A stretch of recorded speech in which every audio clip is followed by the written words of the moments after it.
오늘 말씀의 제목, 믿음으로 동행하며 살라. 오늘 말씀의 주제, 우리가 하나님과 믿음으로 동행하며 사는 방법은 무엇일까 하는 것이 오늘 말씀의 주제입니다. 오늘 여러분 하나님과 동행하며 믿음으로 사는 법을 꼭 배우셔서 하나님과 동행하는 축복을 누리시기를 축원합니다. 우리는 어떻게 살아야 하는가 질문을 드리고 싶습니다. 나는 어떻게 살아왔는가 한번 되묻고 싶고요. 앞으로 어떻게 살아야 될 것인가? 우리 가족은 어떻게 살게 할 것인가? 나의 자녀는 어떻게 살게 할 것인가? 한번 여러분 질문해 볼 수 있기를 바랍니다. 저는 우리 여러분이 여기 오셨는데요. 교회 오셨는데 수고 많으셨고 더운데도 오셔서 감사드리고요. 우리 성도들이 왔을 때 여러분들 어떻게 살게 할까 하는 것은 저의 명제가 되겠습니다. 여러분들 어떻게 행복하고 복되게 할 수 있을까 생각을 합니다. 우리는 크게 두 가지의 방법으로 살아갑니다. 첫째는 바로 불신자의 방법, 하나님이 없는 사람의 방법. 두 번째는 하나님을 믿고 동행하며 사는 방법입니다. 오늘 이 두 가지를 잘 구분할 수 있는 여러분 되시기 바라고, 나는 지금까지 어떻게 살아왔는가, 이 두 가지에서 어떻게 소속될까라고 생각해 보실 수 있기를 바랍니다. 우리가 하나님이 없는 사람, 불신자는 어떻게 살아갈까요? 여기에 대한 아주 잘 드러내는 답의 말씀이 하나가 있어요. 이 성경 구절이 있어요. 이 성경 구절이 바로 에레미야서 17장 5절로 8절입니다. 여기에는 이렇게 쓰여 있습니다. 에레미야 17장 5절에 사람을 믿으며 육신으로 그의 힘을 삼고 마음이 여호와에게서 떠난 그 사람은 이렇게 이거예요. 그러니까 사람을 믿고 사람을 의지하는 거죠. 사람 잘난 나를 믿고 잘난 우리 부모님을 믿고 잘난 누군가를 믿고 나를 믿고 육신을 믿고 육신의 파워, 육신의 재능, 육신의 능력을 믿고 마음은 하나님이 없이 내심 나를 믿고 살아가는 사람이다. 에레미야 11장 5절 8절에는 그 결과를 말합니다. 그 결과는 한마디로 이렇게 좀 심한 말을 했어요. 저주를 받는다. 저주를 받을 것이니. 표현하기를 사막의 떨기나무 같아서. 한번 상상해 보세요. 사막의 떨기나무. 사막, 습도, 나무도 여러 가지 푸른 초목도 없는 황량한 쓸쓸한 모래바람이 날리는 곳, 앙상한 가지가 바람에 덜덜 떨면서 살아가는 삶. 이것은 희망이 없죠. 소망이 없죠. 간신히 목숨만, 뿌리만 먼 끝에 내려서 유지하고 있다가 희망도 없고 행복도 없고 열매도 없는 삶으로 모습이 보여지죠. 그래서 이렇게 말합니다. 사막의 떨기나무 같아서 좋은 일이 오지 못하는 것을 본다는 거죠. 그래서 강야의 간조한 곳, 마른 건건한 땅, 아무도 사람이 살고 싶지 않는 환경에 처한다라고 말하고 있습니다. 이것이 바로 하나님이 없는 사람의 모습입니다. 여기서 우리는 조금 더 생각을 해보면은 이 지구촌에 있는 모든 사람들의 삶이 이 두 갈래로 갈라졌다는 거죠.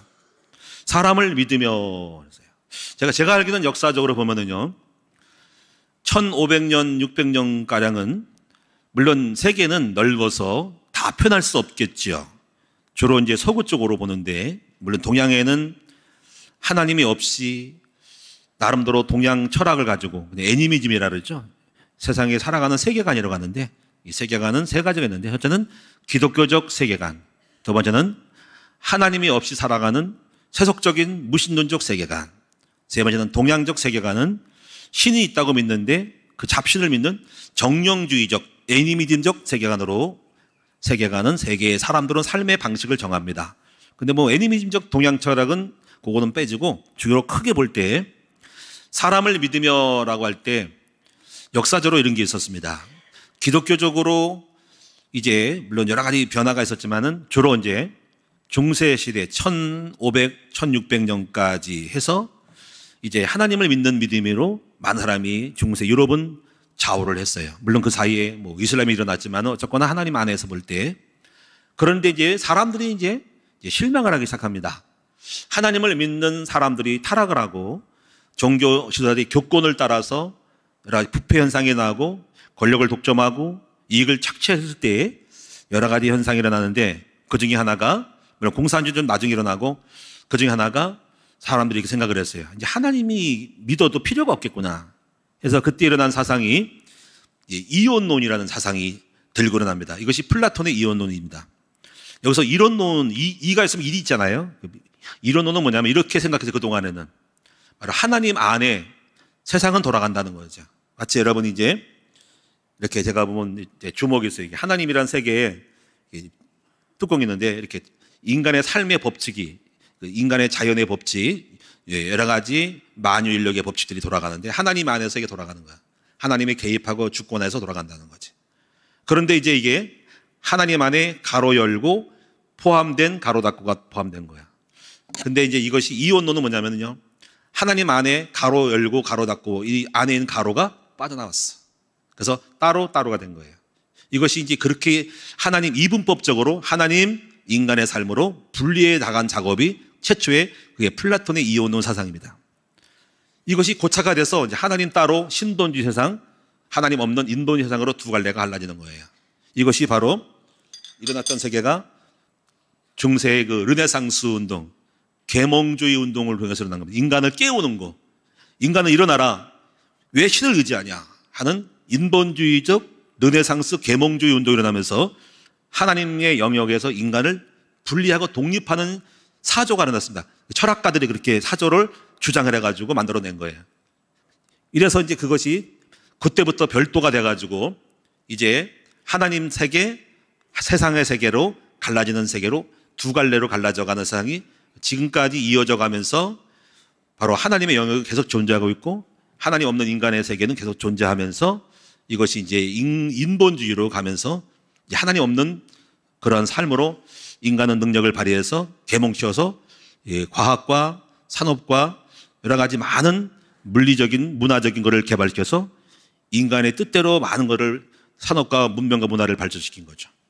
하나님 없이 살 수 있다. 이게 일종의 것이 바벨탑이죠. 이것이 이제 커져서 지금의 상황에는 인간은 드디어 많은 과학의 작품을 남기면서 과연 하나님이 없이도 살 수 있는 의학적, 과학적인 진보를 합니다. 달나라도 갔다 오고 그리고 인간의 해부학을 통해 가지고 인간의 구조를 보면서 파악하면서 이제 창조를 하기 시작하죠. 그것이 바로 이제 복제라든가 이게 줄기세포라든가 이 복제를 통해 가지고 인간은 신의 영역에 조금 코딱지만큼 들어가면서 불구하고 드디어 인간은 신을 천처럼 살아가는 영역으로 들어가면서 이렇게 주장하죠. 인간은 신이 될 수 있다 하는 것이 바로 뉴 에이지 운동인데요. 새로운 시대, 새로운 사상에서는 인간은 신이라는 세상으로 끊임없는 인간의 발전을 통해서 도모하면서 아예 하나님을 배제시키는 삶으로 극단적으로 더 갈라지게 된 것입니다. 이것이 바로 이제 하나는 신본주의, 인본주의죠. 이것이 이런 표현으로 지금 이게 이 구약 성경 때 기록된 건데 이게 바로 그때부터 나타난 거예요. 사람을 믿으며 이거죠. 사람 중심으로 가는 거죠. 육신으로 그의 힘을 삼고 그렇죠. 근데 이제 이런 삶의 결과가 많은 인간이 지성을 깨우고 학문을 개발하고 과학과 의학을 문화와 문명을 발전시키고 건축과 여러 가지 비행기와 수많은 산업들을 만들어서 살아가지만은 발달했지만은 여전히 인간의 한계를 극복할 수는 없죠. 끊으면 조금은 잘 된 것뿐이지 여전히 질병에 이길 수 없고 죽음을 이길 수가 없고 아무리 잘 살아봐야 100살, 120살 넘어갈 수가 없는 거고 그리고 언젠가 다 죽고 말죠. 천하의 영웅들도 좋은 똑똑한 사람도 재능 있고 능력 있는 재벌도 다 죽는 죽음 앞에는 피할 수 없는 운명이죠. 결국은 인간은 도토리 키재기로 잘났다고 하는 거죠. 어쩌거나 여러분 이게 불신자는 이렇게 하나님 필요 없다 이거야 한마디로 하면. 그리고 사람을 믿고 육신의 재능과 재능을 믿고 하나님 마음이 하나님 떠나서 하나님 없이 살아가는 인간의 뭔가 몸부림이 한쪽에 구석에 있다라는 것입니다. 그런 가운데 오늘 저와 여러분들은 그러한 한계를 느끼고 낭패와 실망을 당하고 여러 가지 고통과 어려움을 느끼면서 안 되는구나, 내 힘으로 안 되는구나, 내 자녀가 안 풀리는구나, 질병이 있구나, 마음이 괴롭구나, 답답하구나, 허무하다 해서 각장의 어떤 다양한 경로를 통하여 동기를 통해서 하나님으로 돌아오는 것이지 바로 여러분인 것이죠. 이거를 빨리 깨달아 믿고 늦게 깨달아 믿고 여러분이 이 차이가 있는 거예요. 빨리 깨달으면 좋건만 낭패와 실망을 당한 다음에 깨달은 사람도 있다고.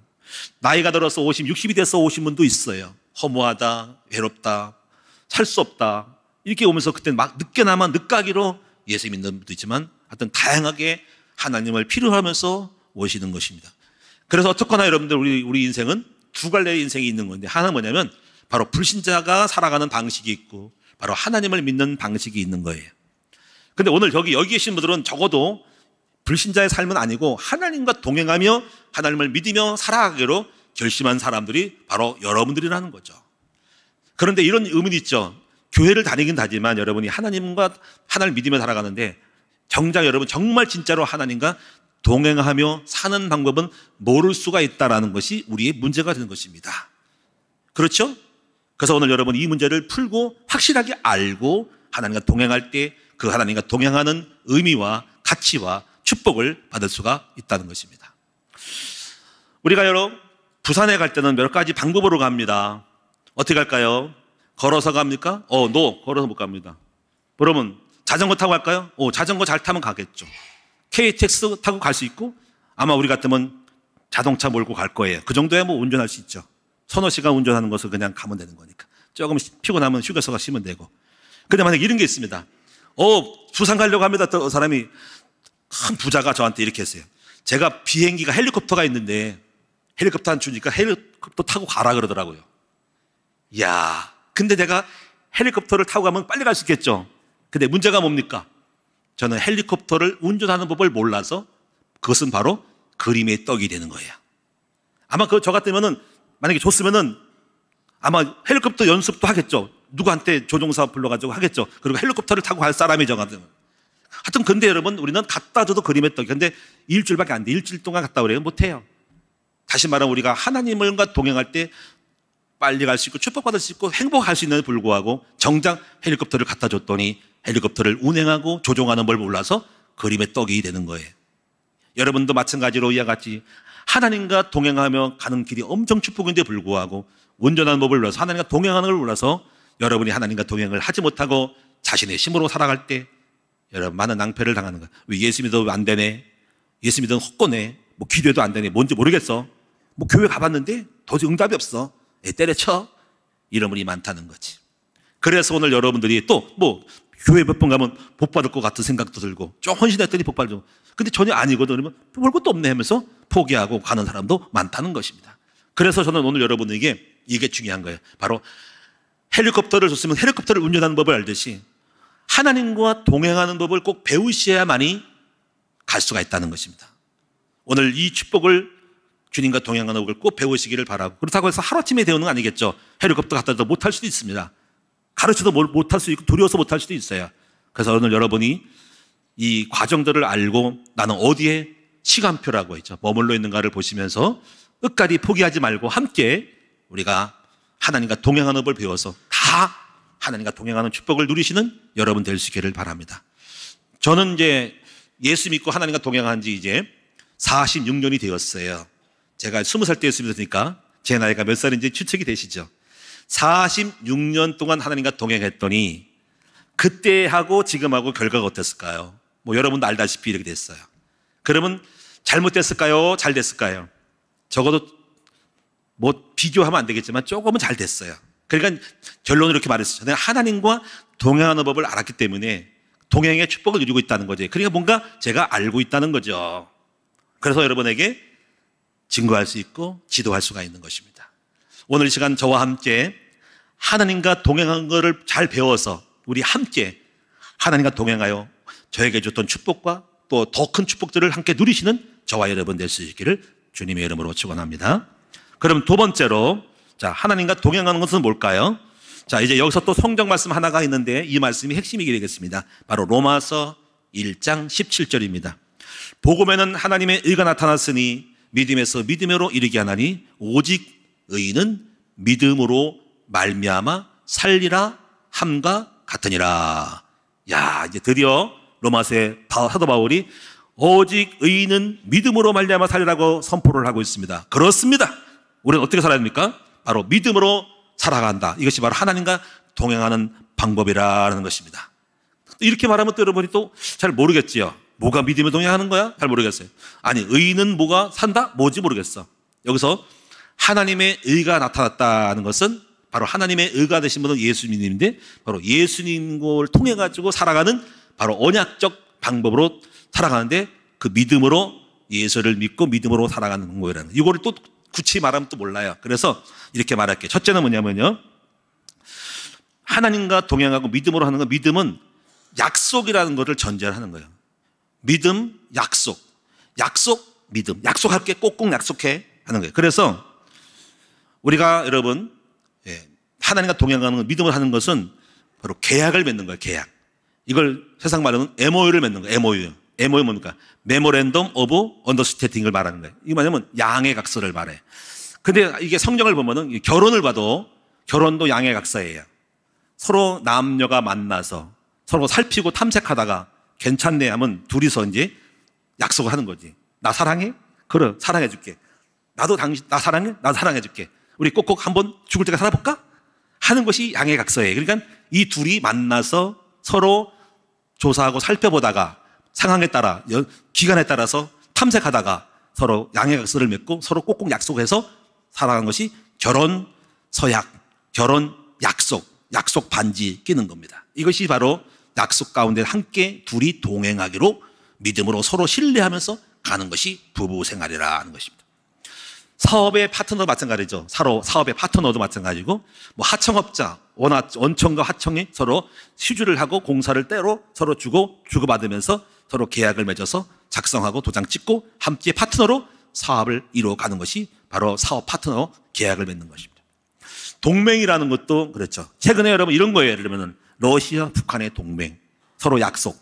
우리나라 침범당하면 너희가 도와줘. 그리고 너희가 침범당하면 우리가 도와줄게. 서로 상호 방위 약속. 이게 동맹을 말하는 거예요. 이 동맹을 깨면 깰 수 있겠죠. 나중에. 그러면 배반 때려내 그러겠죠. 근데 이렇게 서로 약속을 믿고 가는 것이 바로 계약인 거죠. 하나님도 마찬가지입니다. 우리가 그냥 하나님 믿고 가는 게 아닙니다. 우리가 하나님이 주신 약속을 잡고 우리가 그 약속을 믿고 함께 걸어가면서 그 약속을 따라 갔을 때 보장된 선물과 그 혜택이 우리가 받는 것이 바로 믿음의 축복이라는 것을 아셔야 된다는 것입니다.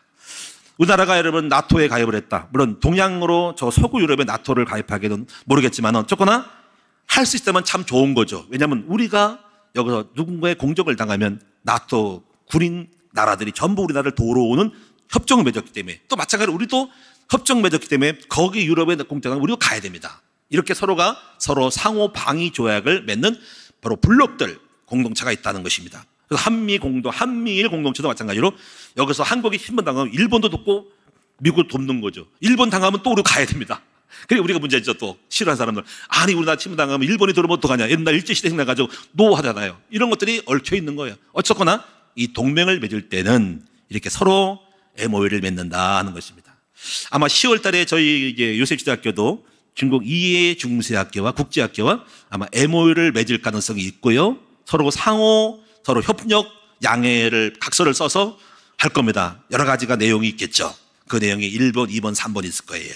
그래서 제가 알기로는 우리 교회의 학교에 중국 어학을 개설하는 거죠. SSK를 개설하면은 이걸 인정해서 학교에 제 생각하는 겁니다. 그렇게 예상이 되는데 그렇게 예상이 돼서 얘기 들어왔어요. 그래서 그 학교에 졸업시키는 방법으로 해서 하는 거. 그리고 동일하게 똑같이 졸업 수료장을 받을 수 있는 그런 것들. 그래서 거기 학교가 중국의 유수의 그 중요한 대학들을 뭐 청와대, 북경대 이렇게 들어가듯이 우리 교회에서 과정을 통과하면 급수를 받으면 되는 것. 또 물론 토플도 같이 겸해서 같이 해야 됩니다. 왜냐하면 그 학교가 영어도 하고 중국어 하기 때문에 거기에 하는 학생이 한해서 가거든요. 그런 것들을 우리 교회에 협약을 맺어서 개설을 해내면은 인정해주는 그런 협약들 이런 거를 말하는 거죠.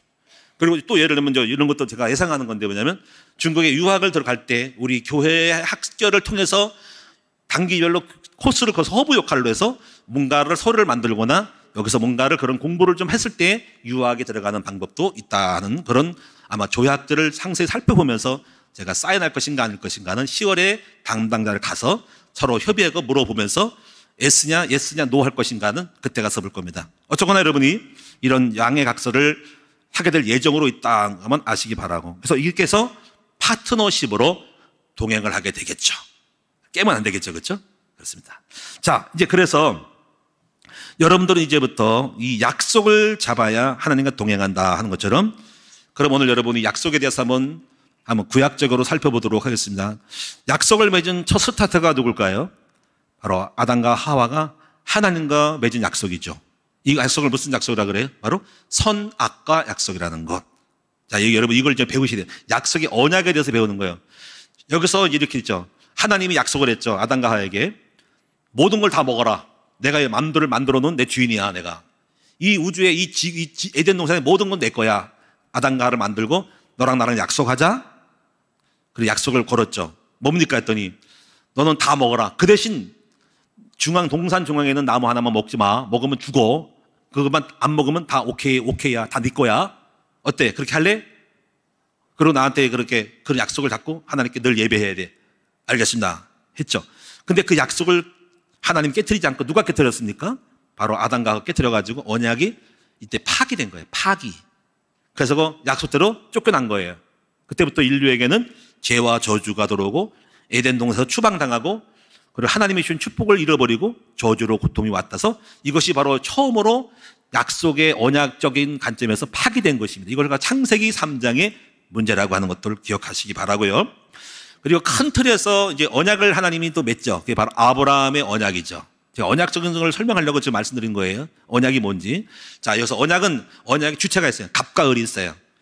갑과 을, 그리고 언약의 내용 있단 말이에요. 언약 증서가 있다. 내용 설명서. 이거 약속이죠. 약속 설명서가 있어요. 그 뭐냐면 하나님이 아브라함을 불러서 아브라함아 왜 불렀습니까? 나 여호와 하나님이다. 나 하나님이다. 하나님 왜 그러셨습니까?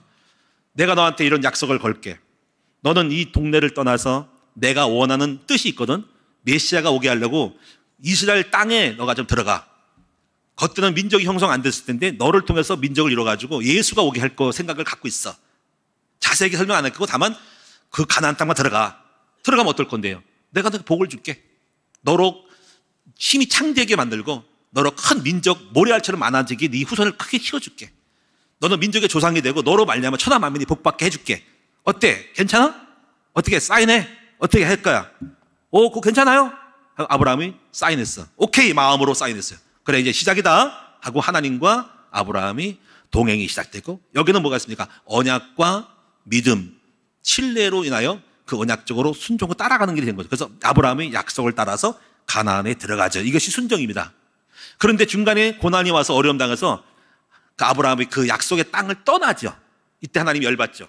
그러니까 하나님이 떠나니까 약속을 어기니까 하나님이 함께지고 도왔던 것이 이게 손이 끊어지고 손을 주머니에 넣으시고 알아서 해봐 해가지고 그때부터 아브라함이 고생을 많이 하죠. 그게 바로 애굽 들어가서 바로 하나님이 약속을 떠났더니 거역했더니 하나님이 도와주지 않고 혼자 살니까 온갖 고생과 괴로움이 사건 사고가 많이 생겨서 꼬인 거예요.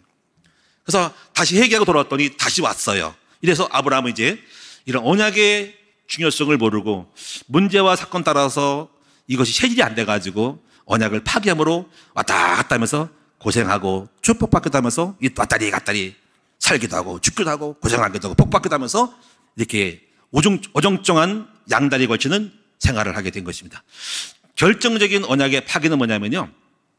아브라함이 이제 이렇게 좀 잘 나가다가 좀 또 복받다가 또 깨져요. 이게 안 돼가지고. 그게 뭐냐면 창세기 17장, 16, 17장에 이렇게 됐어요.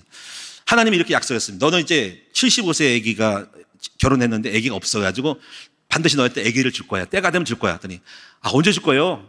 이제 아기가 못 나니까 이제 생각을 많이 하고 애 낳아야 되는데 기다리지 못한 거죠. 그때 옆에 있는 마누라가 사라가 여보 애 낳아야 되는데 좀 기다려봐. 하나님이 약속했잖아. 믿어. 아니야 여보 그러지 말고 지나면 애굽 갔을 때 거기 종 있죠. 여종들. 여종 중에 좀 괜찮은 애가 있어. 젊은 여종이 아브라함이 그때가 아마 86세 때예요. 10 지나서 86세, 11년 지나서 그때쯤 돼서 86살 때 이제 부인이 이렇게 여보 그러지 말고 빨리 애 납시다 우리. 누구? 어떻게 나 하나님 약속대로 갈 건데 그러지 말고 여기 여종이 첩이잖아. 그 젊은 여자를 당신이 잠을 자가 취해. 근데 아브라함이 얼씨구 나고 덜씨구 나고 덜권 받아가지고 잠자가 아기를 낳아버렸네. 그 아기가 누구냐면 바로 오늘 이슬람의 족속인 이스마엘이라는 거지. 이때 하나님이 딱 보시고 언약이 파괴된 거예요. 이때 나를 믿지 않고 네 멋대로 네가 계획을 파고 네가 수를 둬서 내 뜻대로 가지 않고 네 자리를 이탈해서 약간 술술 써가지고 언약 파기했으니까 하나님이 그때 안 되겠다 싶어서 주님이 나타나지 않습니다. 그게 바로 몇 년 동안 안 나타나면 13년 동안 나타나요. 아기가 13년 큰 거거든요. 나타나지 않은 거예요. 그래서 성경에 보면은 창세기 17장에 16장에 그 짓을 하고 17장에 이렇게 나타났어요. 나중에 하나님이 답답하셨는지 99세 때, 그러니까 86세에 그렇게 했고 바로 99세 때 13년 있다가 나타나서 야 아브라함아 좀 제대로 정신 차리고 좀 제대로 하자. 네가 그렇게 네 멋대로 갔기 때문에 언약에 파괴돼서 나 너와 함께하지 않기 때문에 미워. 그래도 내가 어쩔 수 없이 너에 나타나는 거야 하면서 나타나가지고 이렇게 책망하잖아요. 아브라함아 예 하나님 이제 나타났습니까? 너는 내 앞에서 행하여 완전하라. 네가 행한 이 짓거리가 네 멋대로다. 나랑 언약이 깨졌잖냐 했더니 하나님이 벌벌 떨면서 아브라함 벌벌 떨 때 좀 몇 가지 갱신하면 다시 해줄게. 그 갱신의 내용이 뭐냐면 두 가지인데, 첫째는 뭐냐면은 이름 바꿔. 그래서 아브라함을 아브라함으로, 두 번째 또 사라를 사레로 바꿨다. 그리고 또 이제 너가 좀 육적인 게 많어. 아직까지 네가 언약계 믿음이 없기 때문에 아니 내가 여기 육신의 생각이 많어. 그래서 이제 이렇게 표시를 내. 네 육을 죽여버려. 어떻게 죽입니까? 할례를 해. 너와 네 자식들 전 남자들은 전부 고추 수술을 해라. 포경 수술하라는 거지. 그래서 그걸 징표로 해가지고 할례를 행하고 이름을 바꿔라. 좀 갱신 좀 해라. 다시 시작하자. 해가지고 다시 재계약을 쓴 거예요 그때가. 그래서 그렇게 했더니 하나님이 다시 동행하기 시작하면서 99세 그랬다가 그 다음에 하나님이 안타까웠는지 1년 만에 100세 때 아기를 딱 주는 게 바로 이삭입니다. 여러분 이제 성경을 읽으면서 여러분 이런 것들을 보면서 참 재미도 있고 드라마틱한데 이렇게 봐야 돼.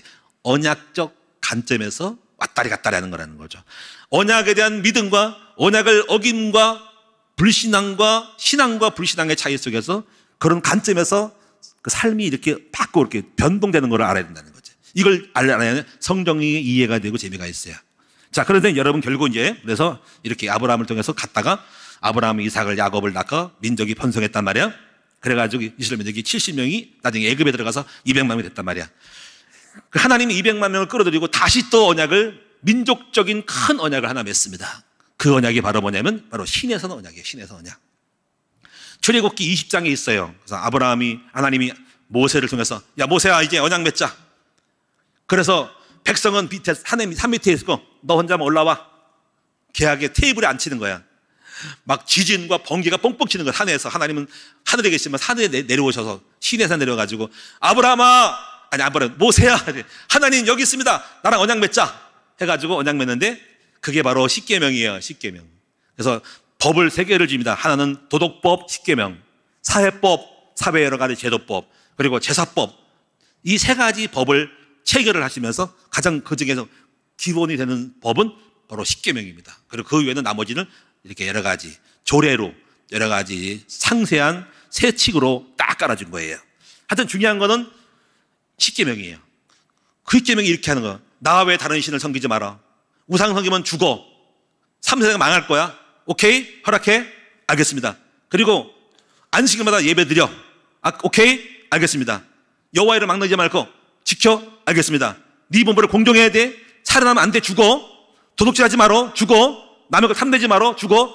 이직하지 말어. 죽어. 오케이? 순종하면 살고 불순종하면 죽는 거야. 오케이?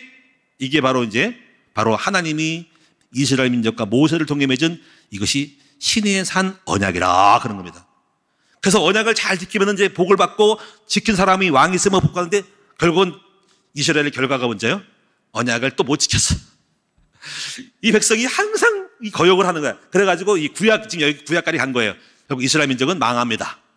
그 망한 나라의 역사가 열왕기상, 역대상, 열왕기상 하라 이거예요. 그래서 나라가 막 커지면서도 결국은 최종적으로는 폭망.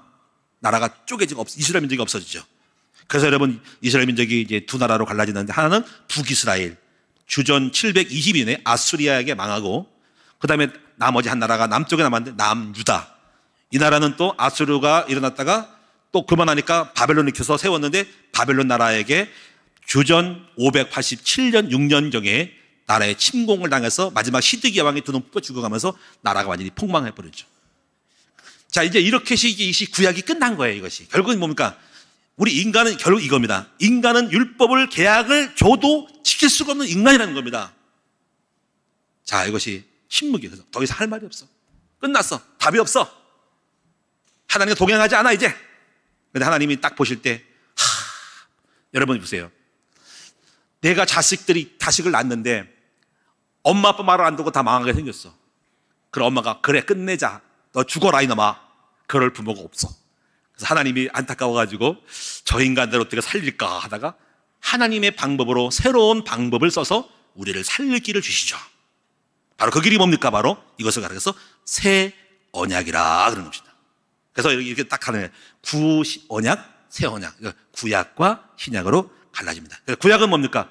구약은 모세를 통해 주신 신의 산 율법을 지키면 살고 거역하면 죽어. 이게 구약이에요. 근데 이거를 지킬 수가 없다. 내 힘으로, 인간의 힘으로 법을 지킬 수가 없다. 구약이요. 근데 신약은 뭡니까? 이제 못 지키지. 그래서 내가 하는 방법대로 하면 이제 내가 너랑 동행할게. 그리고 복을 줄게. 그것이 바로 은혜 언약, 갈보리 산의 언약이다 하는 것입니다. 아멘. 그럼 오늘 저와 여러분들 어디에 속해 있는 사람들입니까? 구약입니까? 새 언약입니까? 새 언약인 줄 믿습니다. 그럼 새 언약의 방법은 뭘까? 어떻게 하나님이 율법도 못 지키는 뭔가 못되고 못나고 지킬 힘도 없는 우리를 하나님과 동행하는 걸 주셨을까요? 이것이 바로 예수 그리스도 안에 있는 복음의 방법이라. 이것을 여러분이 비행기 타는 법을 알아야 한다는 거예요. 이걸 배웁시다. 교회를 다녀도 이걸 모르면 말짱 헛고. 여기서 우리가 종교생활과 복음의 생활이 나오는데 하나님 나라는 말했지 않고 능력이 있다 하는 거예요. 그래서 이걸 꼭 배우셔야 되는데 오늘 여러분 간단하게 말씀드리도록 할게요. 주보에는요 2번에 3번에 나와 있어요. 이게 새 언약. 그래서 에레미야 32장 여기 나와 있고, 오늘 아까 히브리 읽은 말씀에 여러분이 좀 감을 좀 잡아봅시다. 바로 16절에 보면은 이런 거예요. 16절. 오늘 읽은 본문의 16절에 새 언약의 방법이 나와 있어요. 이걸 설명할게요. 자, 16절 다 같이 읽겠습니다. 시작. 주께서 이르시되 그날 후로는 그들과 맺을 언약은 이것이라 하고 내 법을 그들의 마음에 두고 그들의 생각에 기록하려 하신 후에 하는 거죠. 율법이라는 것은 내가 행동을 지키는 건데 사람은 이걸 안 가요. 사람은 행동으로 안 되기 때문에 사람에서 나오는 것은 생각과 마음인 거죠. 그래서 하나님 이렇게 말씀해서 너희의 생각과 마음을 바꿔야 되겠다. 그릇을 세팅시키는 거죠. 완전히 본질을 바꿔야 되겠다고 생각하셔서 하나님은 언약의 내용을 완성하고 그 언약을 내 안에 새기기 시작한 거죠. 그래서 우리가 인간의 구조를 아는 것은 인간은 생각이 되면 마음이 가는 거예요. 마음이 되면 말이 되고 행동이 되기 때문에 이 코스대로 하나님 우리에게 먼저 생각을 바꾸는 거죠. 그래서 먼저 여러분이 하나님은 새 언약을 먼저 만드셨어요. 새 언약의 콘텐츠, 새 언약을 만든 거예요. 이걸 여러분 아시고 교회를 다니면서 뭔가 뭔지 모르면 안 됩니다. 하나님이 우리에게 약속된 조항을 먼저 알아야 된다는 거예요. 성경에 수탁이 있지만은 다 이게 아니고 신약에서 하나님이 예수 안에 주신 약속의 내용을 기본적인 항목을 다 알아야 된다는 거야. 그게 바로 네 가지야. 네 가지를 첫째는 뭐니까 이걸 배우셔야 됩니다. 여러분 나중에 이해는 나중에 하고 먼저 배우셔야. 첫째는 뭐냐면 따라합시다. 예수가 그리스도다.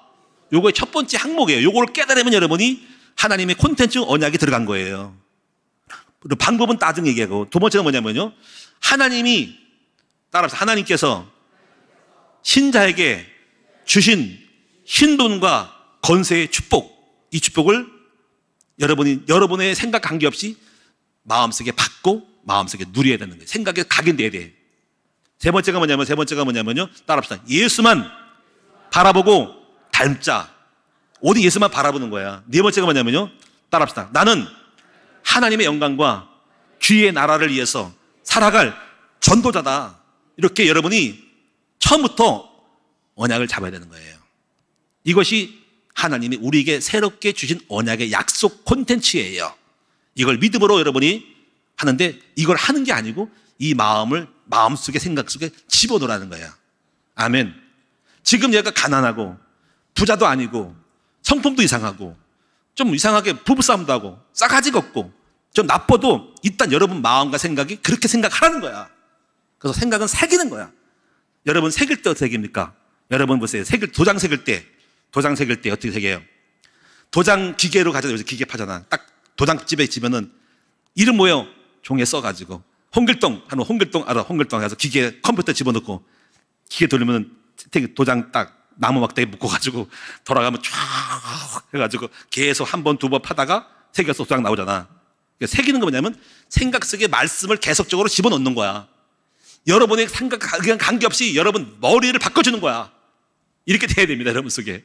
왜냐면 여러분 인간은 생각은 늘 아까 말한 것처럼 이상한 생각이 많으니까 그 생각을 벗어버리고 우리 하나님의 약속의 생각으로 여러분 개조해버리는 거야. 생각을 이걸 개조시키는 거야. 그럴 준비됐은가요? 주님, 나 개조 안 될래요. 나 옛날 좋아요. 나 머릿속에 싸가지도 없고 화가 나고 나 세상 좋아하고 그렇게 살아갈래요? 그런 사람 여기 오지 않았어. 이렇게 하면서 따라합시다. 주님, 제가 생각에는 항상 악하고 나쁘니까 제 생각을 벗어버리고 새롭게 제 생각을 개조시켜 주세요. 그러게 오신 거니까 주께 맡기세요. 근데 안 바꿔.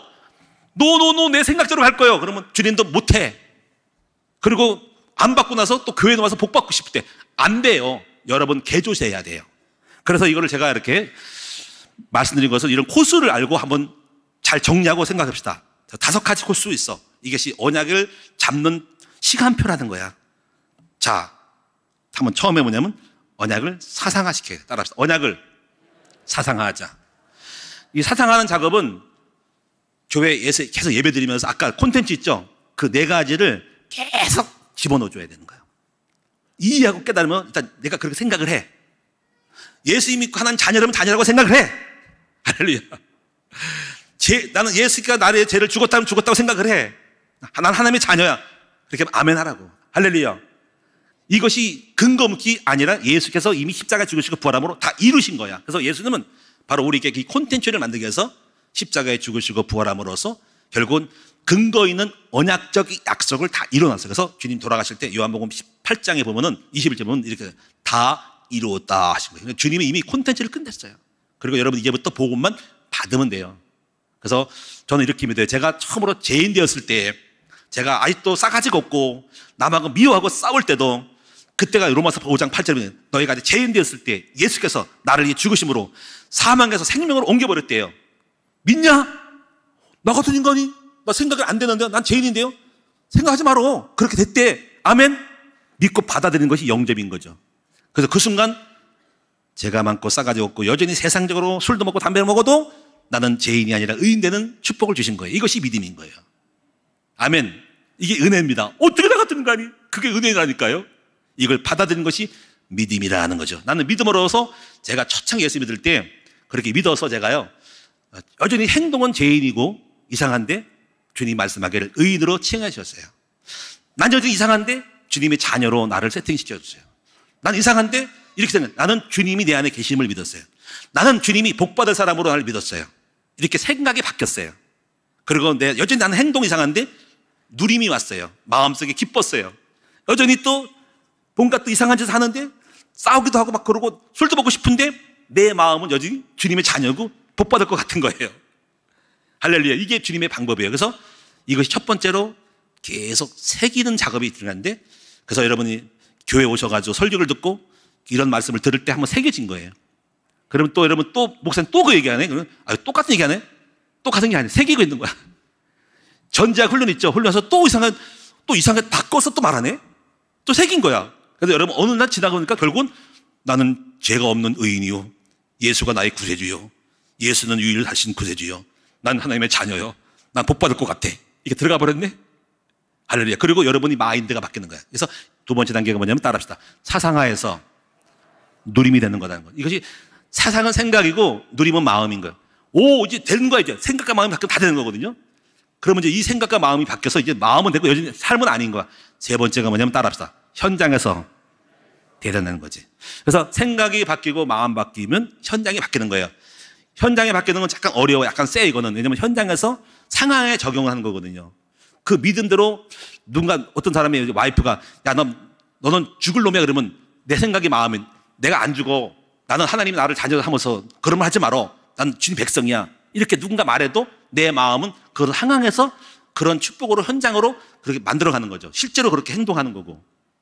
이럴 때 그것이 마음이 깊어지고 세면은 됩니다.